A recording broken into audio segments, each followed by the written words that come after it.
What's up, guys? Welcome back to the Maintenance Man channel. Tonight we got the Slong and the Hyper Tough. I just went out and purchased the Hyper Tough.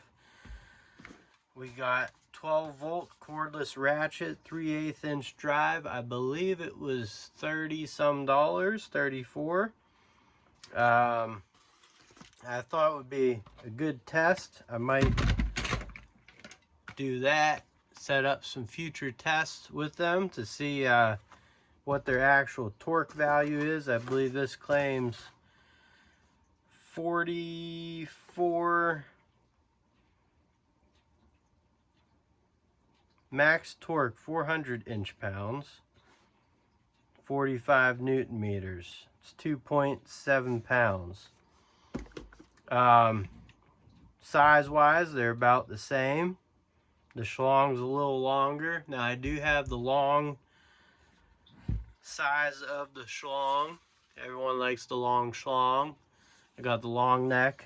I'll pick up the long neck of the Hyper Tough, but you can see right here the Slong looks a little more well put together. And we'll go over, I thought these would be pretty much the same tools, but as you can tell, there's a little bit of a difference. I'll start up here with the anvils. The Hyper Tough just does not seem as thick and skookum as the Slong. They do have the snap rings pretty much the same. This is a plastic head up top. This is metal on the Slong, some sort of metal. And they're both 12 volts. They both have rubber overmolding. Now, I will say the button selectors, the Hyper Tough is a little easier to get to, although since it's brand new, it's a little stiffer. The Slong, I've always said, it's a little bit behind the handle, so sometimes it's hard to get in there, but now that the switch is loosened up and I've used it a little bit, it's easier. Hyper Tough should get that way also. The Hyper Tough's LED light is higher up than the Slong. The Slong's is down here. Hyper Tough is up top, closer to the head. In terms of venting, Slong has vents on the front and the back. Hyper Tough has them on the sides. They're both brushed tools. The selector switches, the Hyper Tough actually has more to grab a hold to than the Slong. It's the S-Long. So the battery is definitely not UL listed. The Hyper Tough says conforms to UL standards. But like any lithium battery,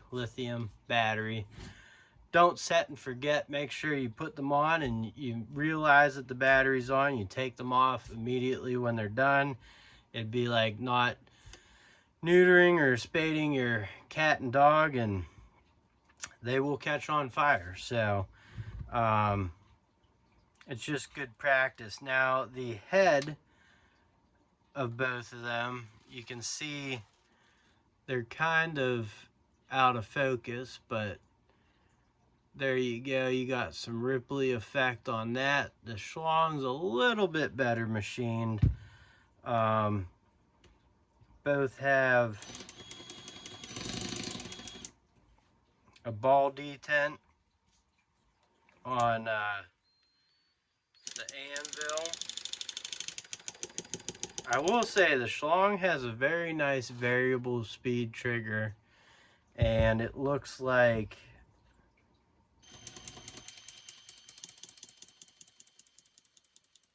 Hyper Tough does as well. Here's a little full chooch of the Hyper Tough and of the S-Long.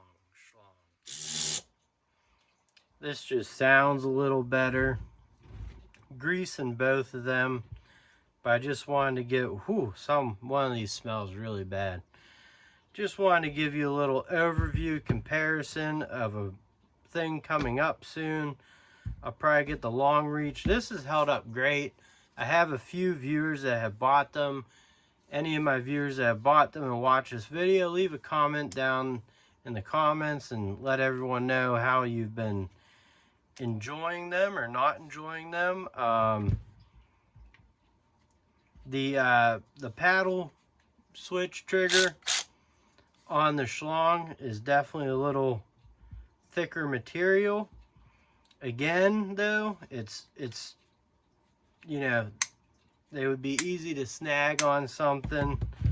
The Hyper Tough is a little bit more, it comes off right away, whereas like the Slong, you know, it's giving me resistance right there, and the Hyper Tough is just wobbly, and the Slong is not.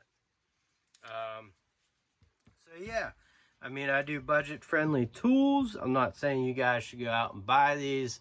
I review them so you don't have to waste your money, and hopefully this gives you some insight. I did buy a 2 amp hour battery upgrade for the Hyper Tough, which I believe was like $17, and that's it. So we'll go over that, and of course I got my new 1/4 inch cordless ratchet, the old Black & Decker. It's gonna be awesome. And more videos to come. I'll catch you on the next one. Thank you for watching. Like, comment, share, and subscribe, and have a great night.